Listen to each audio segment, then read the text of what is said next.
soul. But Aretha Franklin was far more than that.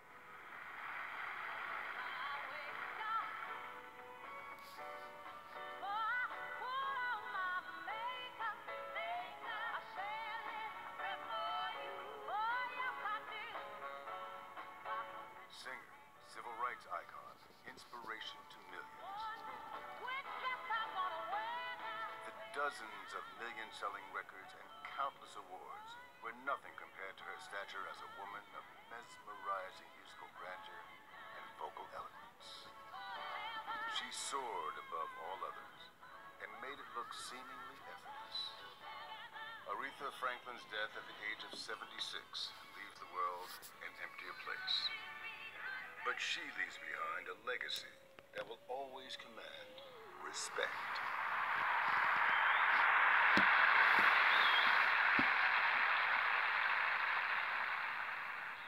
You couldn't get any better than Aretha Franklin. I remember when I first heard her on the radio, 1967, I think it was, and I was driving from the north of England, and they played this girl singing. You're no good, heartbreaker. You're a liar and you're a cheat. I'd never heard a voice like it before. And then they back announced it, you know, they said, Aretha Franklin. My friends keep telling me. Her arrival felt like a musical meteor. She struck and everything changed permanently. The sound of the record, Ain't Never Loved a Man the Way That I Love You. There was a gospel feel to it that you didn't hear on pop radio. You know what I mean? It didn't sound like a pop record. Great records changed the world, or seemed to. That was like Good Vibrations, or Strawberry Fields Forever, or the Four Tops' Reach Out, I'll Be There. It was one that seemed to make the world tilt on its axis, because that record brought gospel into pop music front and center. Since he got, and he got his hooks, sure got 'em in the air. Oh. And all of us, you know, every last one of us who has opened our mouths to sing has done so learning at her feet.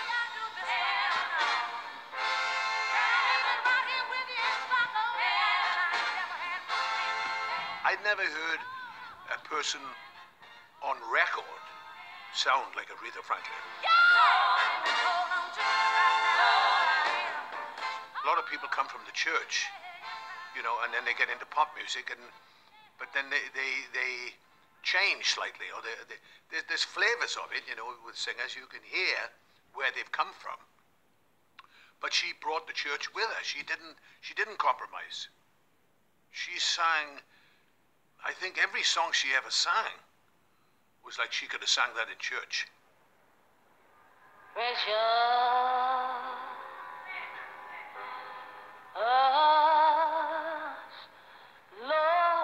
In hearing her voice, you're hearing the history of African American music, and you're hearing how important the gospel music is on influencing the African American music, on influencing all popular music today.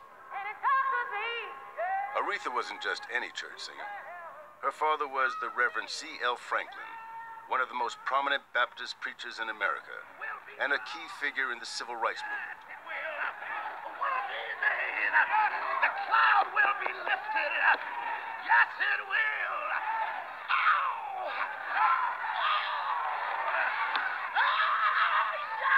Her mother died when she was 9. By that age, Aretha was already performing and touring with her father's church choir. She was pregnant at the age of 12 and again at 14. She'd lived a life before she got to record.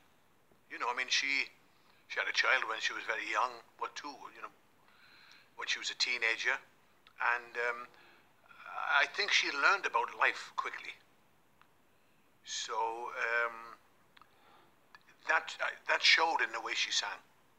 I don't think you can sing with that kind of feeling if you haven't lived. We knew she had gone through adversity. She had children very, very young. She lost her mother very young. And that was always in the arc of what Aretha didn't have to say, but what was in the sound. So in many ways, especially for women in my generation, those of us who, came through the 70s and the late 60s, she invented us. As a black woman, it has to be said, as a woman who came from church, the same as me, she just spoke so directly to me. I think she's had more influence on other female singers than maybe any singer, I think. That's the way I feel about it. She is royalty, especially when I think about black culture and what she means for a lot of young black women and singers of my generation and before. She was the first ultimate songstress.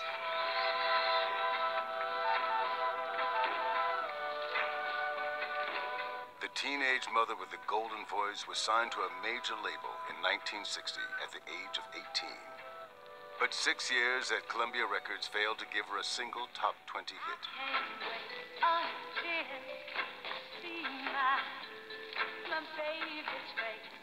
When I tell him that I'm through, yes, I'm through with him. In 1966, she made the magic move to a new label, Atlantic. When she recorded for Columbia, she did some great recordings, but they hadn't clicked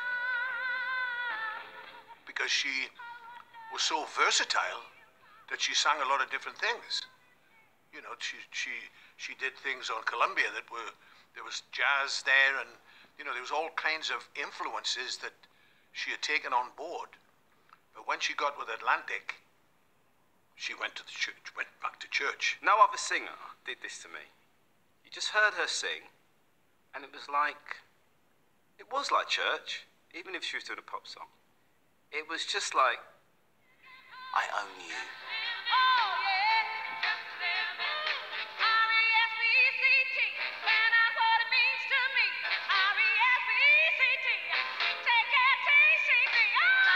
She may have come from the church, but her next single, Respect, was a vocal hand grenade that defined the subversive spirit of the 1960s.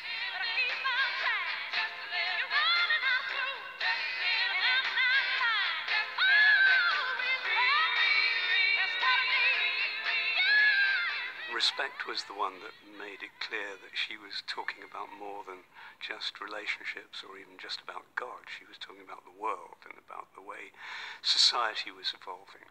She was talking about civil rights and feminism.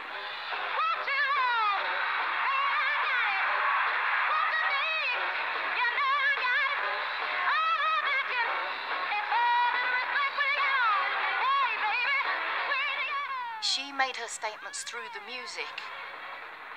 She sang R-E-S-P-E-C-T at a time when African Americans were getting none, That was her statement, and it was a statement that reverberated around the world, and people heard what she was saying loud and clear. I'm about to get it. Honey. I'm asking in return, honey, to give me my breakfast when you get home. Yeah, baby, when you get home. Oh, yeah. That song became a kind of shout of protest and a shout of triumph at the same time. There was a sense within it of exultation and a triumph that hasn't happened yet, but you knew was going to happen. And partly it was going to happen because she was singing that way. It was so powerful.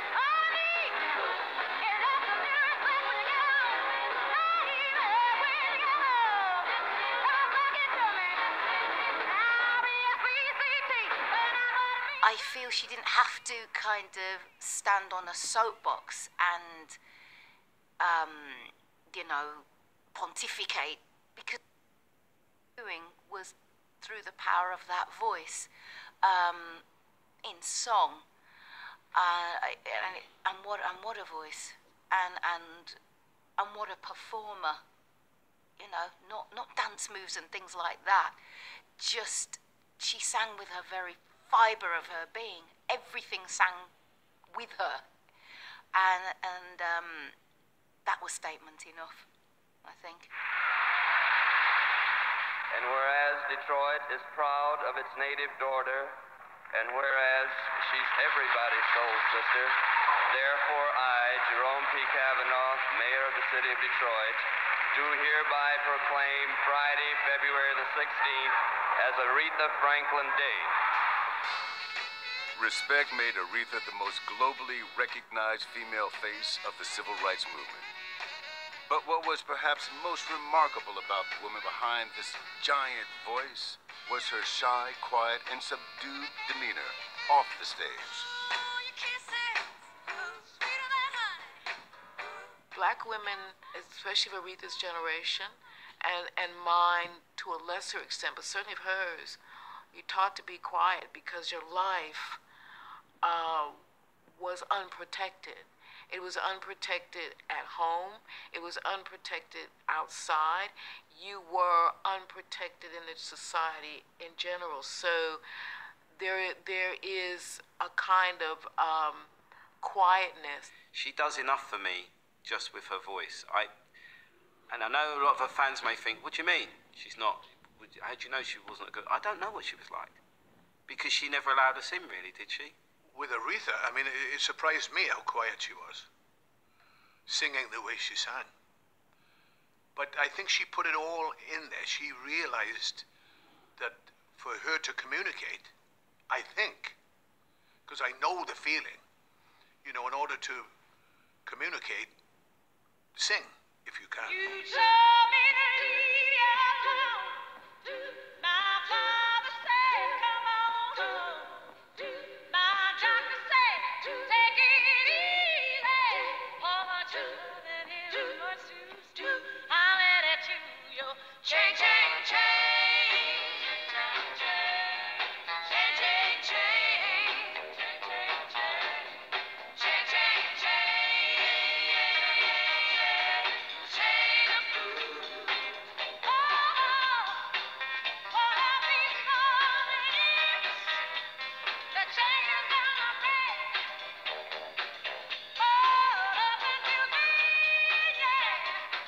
So she'd come out on the stage and she'd sing about loss, she'd sing about love, she'd sing about joyousness, she'd sing about, you know, a guy who turned her on, she'd sing about all of these things. She could take other people's music and turn it into her music. And so she gave us a bridge by which we could function in a society that was just always basically trying to keep us quiet, keep us down. And she actually gave the landscape for this, for the feelings, our feelings to be expressed. Aretha became that voice. She embodied how so many black women were feeling at the time. That's why she's so often quoted. You better give me some R-E-S-P-E-C-T. You know, people quote those lyrics all the time. She empowered people to speak out. In that voice, you're hearing all of that humanity and love and experience coming out. I think that's the reason that her voice communicated with so many people. She was doing all of that with her voice, and that was easy for people to digest and relate to, you know, in 3.5 minutes of a record.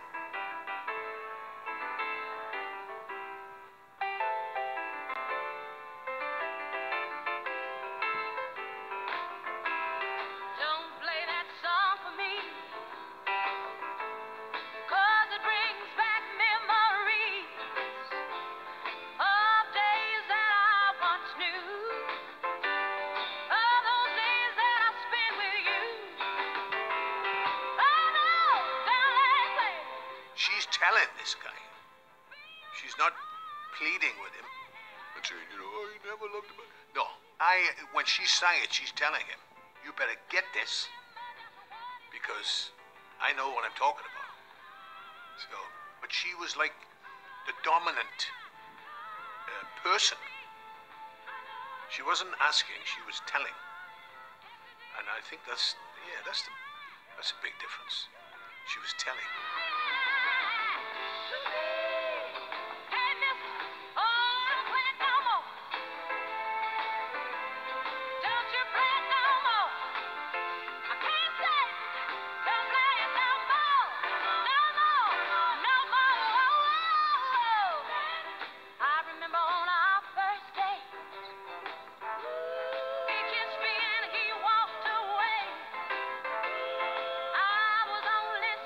I'd just like to add that so much of what informed the way she sang, as opposed to other astonishing singers, was the way she played.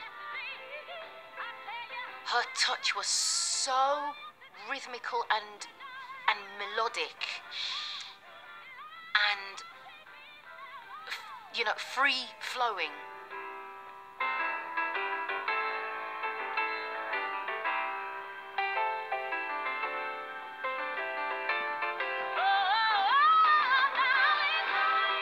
It was like she was ad-libbing as she was playing, as well as the vocals. It was only certain things that, you know, signatures. Don't play that song for me. You've got the signature riff. And then outside of that, there's so much intricate stuff going on.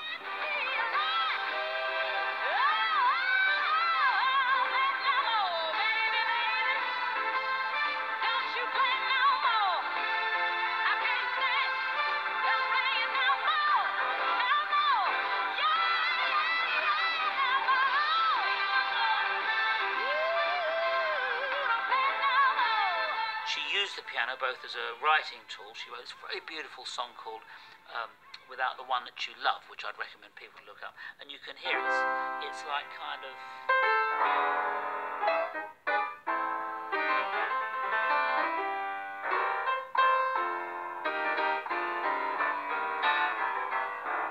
It's like church piano playing, which has clearly led to the song, you know. And then you hear her playing on all those songs, the piano playing, and it's like this, it kind of rocks along, or it has like great soul and spirituality and love to it, because it comes out of the church, and it was the perfect accompaniment for her. So she was at one with the piano, and I would say she's probably one of the piano players that's most influenced me. As Aretha neared the peak of her commercial appeal, one of her many TV appearances put her alongside our very own Tom Jones. So I think it was like 1970 when she came on the show. She seemed like she was a shy person until she sang.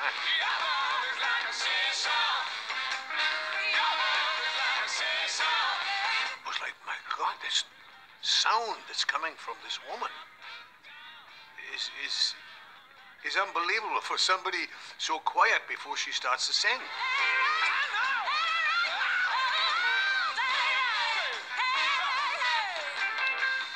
You know, I've got a big voice and I project, you know, but I didn't have to hold back or anything. But with her, you didn't have to hold back. She wanted, you know, you had to give it as much as you could in order to stay with her. She was putting it all out there. Boom.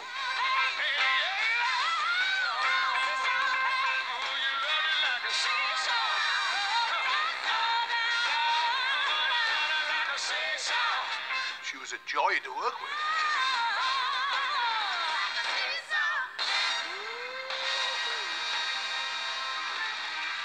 Aretha had enjoyed a 5-year period where she couldn't put a foot wrong musically.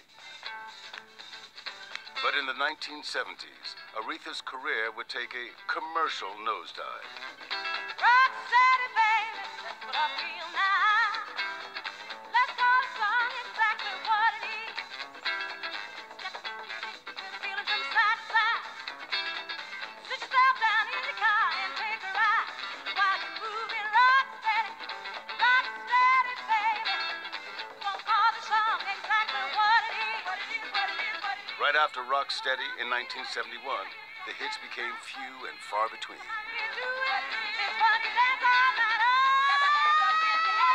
Soul music, you know, in general sort of changed when it got into the 70s.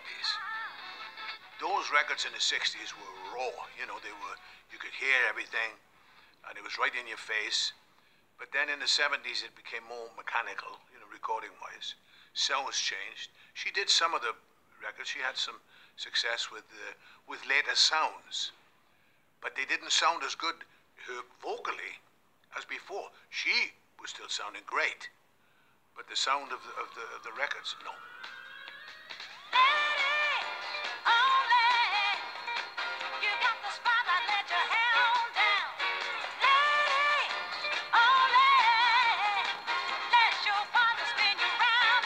It's a shame. I think the attempt to move with a trend as opposed to in spite of it is probably what made things kind of fall to the wayside. She didn't need to move with where the trend was. But, you know, I think labels sometimes, artists sometimes don't always understand that and feel the need to stay current without realising that exactly as they are is perfect. Oh, shut up, woman. You better think about what you're trying to do to me, yeah. Think, let your mind go, let yourself be free. Let's go back, let's go way on back when. In 1980, she made a comeback thanks to a glorious cameo in a movie paying homage to 60s soul. It don't take too much IQ to see what you're doing to me. You better think about what you're trying to do to me. Think. But it didn't resurrect her chart career. Oh, freedom, freedom.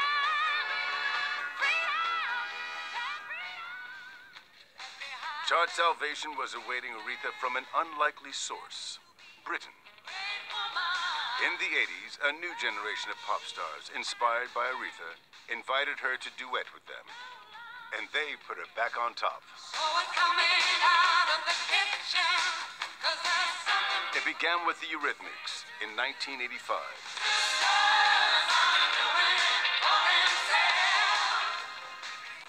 And culminated in 1987, when a duet with George Michael became Aretha's first #1 pop hit for 16 years.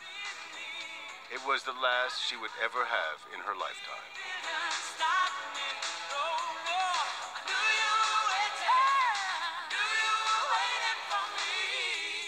Pop artists of the 80s were throwaway to me. Honestly, a lot of them were throwaway. Some of the songs were... But Aretha still managed to add a little bit of that church in her pop songs. She still did. And I didn't begrudge her. Anyone who begrudged her period in the 80s and they try and wipe the 80s as if it didn't happen. I thought she was really important for R&B, for pop and for soul music. Aretha became a stranger to the pop charts in the 1990s, but her stature rose in ways that made commercial success seem irrelevant.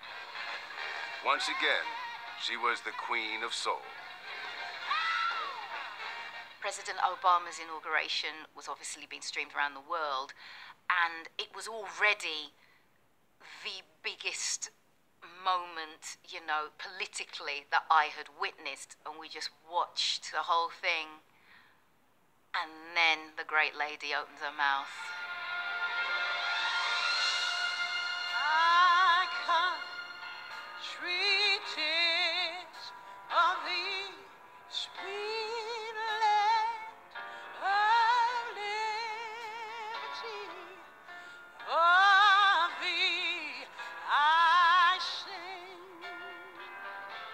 Aretha Franklin represented the triumph of African American culture.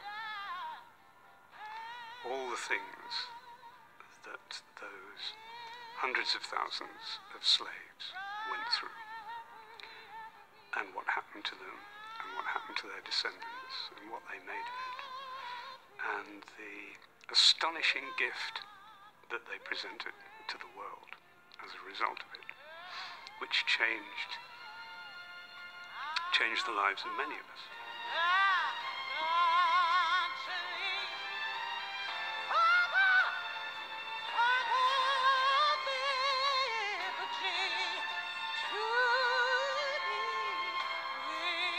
It was so clear that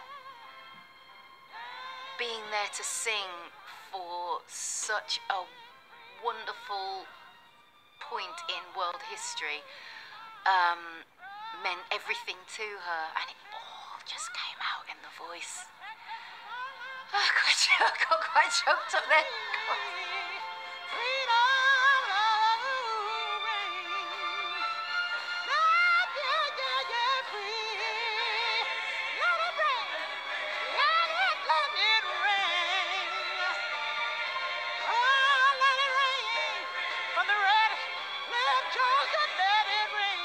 In my lifetime, I never, ever thought I'd see a black president.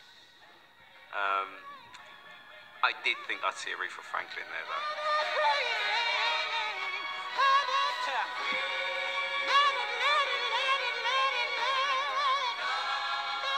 It was like, this is what I was born to do, you know? There's a new president behind, you know, he's a black guy, and I'm here, and they've called on me, and it was right, and I don't think anyone could begrudge her that moment. She stole the show.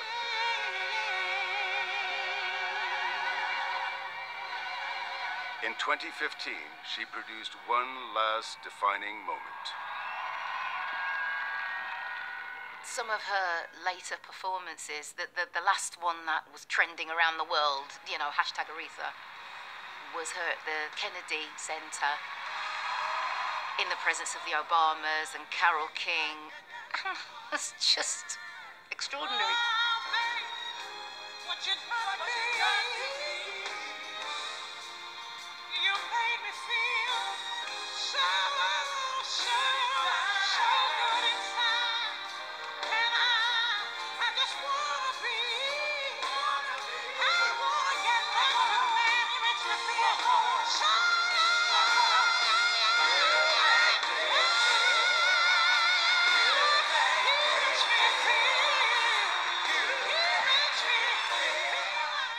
Starts the piano, and midway through is up, coat gets shrugged off, and she's gone, like a supernova.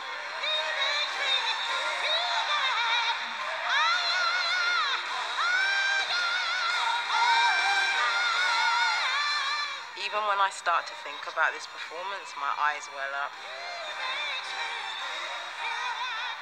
We all knew what was happening. We probably can't describe it in words, but everybody felt it. It's a universal thing. We're experiencing something of the divine to the point where the most powerful man in the world is reduced to tears like a baby. And we're sharing it with him.